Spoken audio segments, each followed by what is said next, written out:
The midnight hitchhiker. I have been a trucker for over a decade, and I have seen my fair share of strange things on the road. But nothing compares to what happened one cold winter night in 2015. I was driving a long haul from Montana to Colorado, transporting construction equipment. The route was mostly desolate highways cutting through vast expanses of wilderness, with, with the occasional small town breaking up the monotony. The nights were dark, the stars obscured by thick clouds, and the temperature had dropped well below freezing. As I drove, the only light came from my headlight and the dim glow of the dashboard. The radio was playing quietly in the background, but the loneliness of the open roads was palpable. It was around 2 a.m. when I noticed a figure standing on the shoulder of the road, stumbling for a ride. It was odd to see a hiker at that time of night, especially in such remote conditions, but against my better judgment, I decided to pull over. I don't usually pick up strangers, but something about this person seemed different. The hitchhiker was a woman, probably in her mid 20s, with long dark hair and pale skin. She was wearing an old, tattered coat that looked barely adequate for the freezing temperatures. As she climbed into the cab, I noticed her eyes were wide and filled with an unsettling mixture of fear and relief.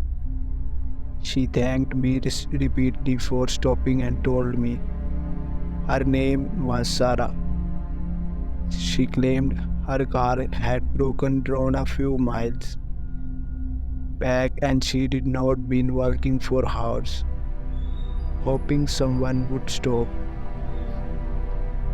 As we got back on the road, I tried to make small talk to ease the tension.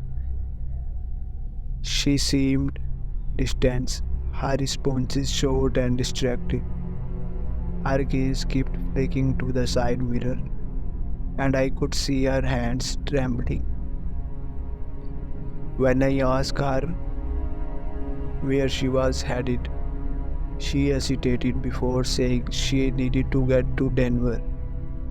I agreed to take her as far as I could. After all, I was passing through the city. The conversation lulled and an uncomfortable silence settled in. Something felt off, but I could not put my finger on it. As we drove through the endless darkness, Sarah suddenly leaned forward, staring intently at the side mirror. Please follow us, she whispered, her voice trembling. I glanced in the mirror but saw nothing unusual but the empty road behind us. I asked her who she meant, but she only shook her head, mumbling incoherently. My unease grew as we continued down the highway. Sarah's behavior became increasingly erratic. She would flinch at every passing shadow and keep insisting that something was following us.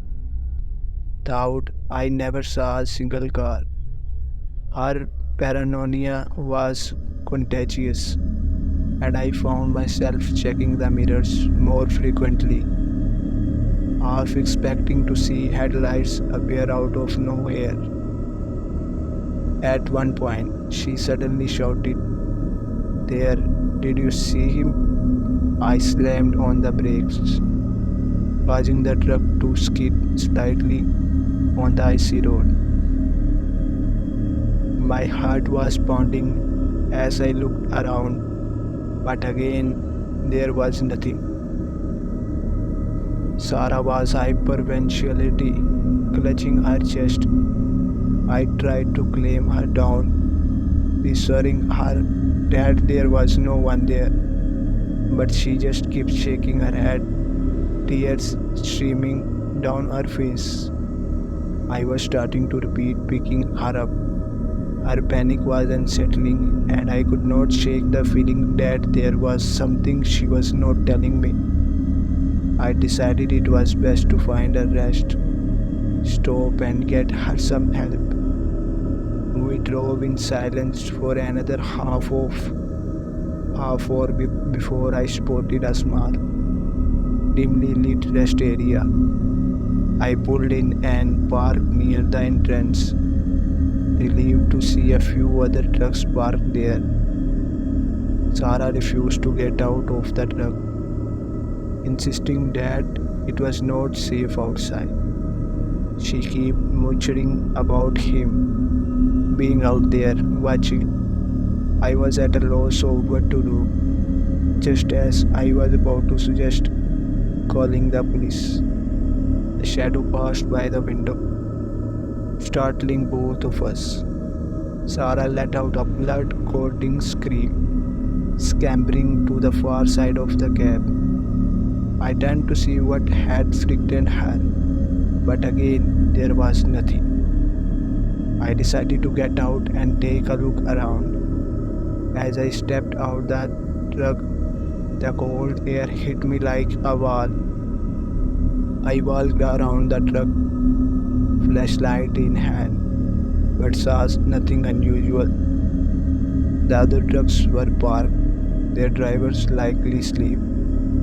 I was about to hear back when I noticed something on the ground near the back of the trailer. Footprints, faint but definitely there, leading away from the truck into the darkness. My stomach tightened. I shone the flashlight in the direction of the footprints, but they disappeared into the shadow beyond the rest area lights. I hurried back to the truck, my breath visible in the cold air. Sarah was sitting in the passenger seat, hugging her knees to her chest. I climbed back in, locking the doors. "We need to go," she said urgently. "He's out there." Her voice was barely a whisper, and I could see genuine terror in her eyes. I started the engine, more than ready to leave the place behind. As I pulled out the rest area, I could not shake the feeling that we were being watched. We drove in tense silence for several miles. Sarah seemed to calm down slightly, but she kept glancing over her shoulders. I was on edge, my grip on the steering wheel tight. The road ahead was long and empty. The night seemed endless. I kept the truck moving, hoping to put as much distance between us and whatever was out there. Then, out of nowhere, Sarah gasped, pointed at the side mirror. "There, he was right there," she screamed. My heart raced as I looked, but all I saw was the darkness stretching behind us. "I don't see anything," I said, trying to keep my voice steady. She grabbed my arm, her nails digging into my skin. "He's there. I know he is." I did not know what else to do. I tried to calm her down, but she was inconsolable. She kept insisting that something was following us, that we were not safe. I considered pulling over again, but I did not want to risk stopping in the middle of nowhere. As we approached a small town, I decided it was best to head off the nearest police station. Maybe they could help sort out whatever was going on. We financially reached the town and pulled into the parking lot of a small police station.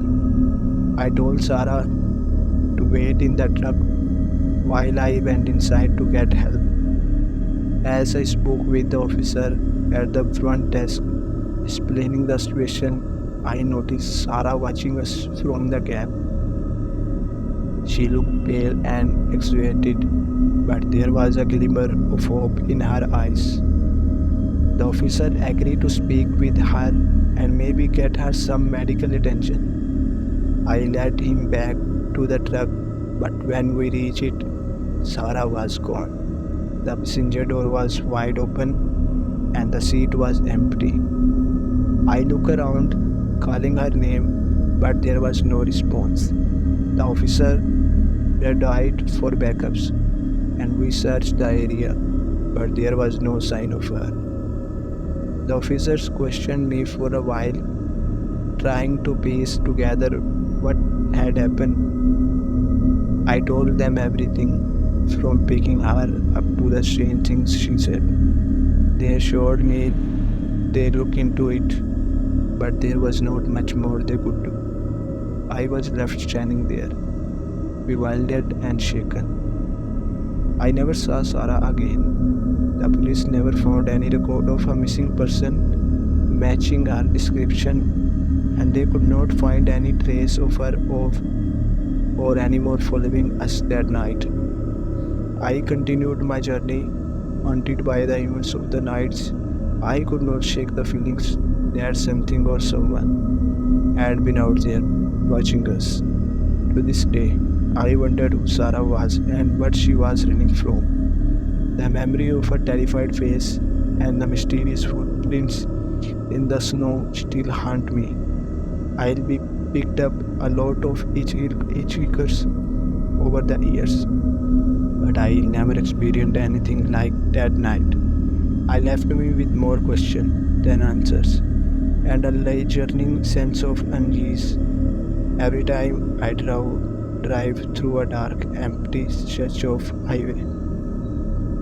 Thanks. Let me know if you'd like another story or a different type of content.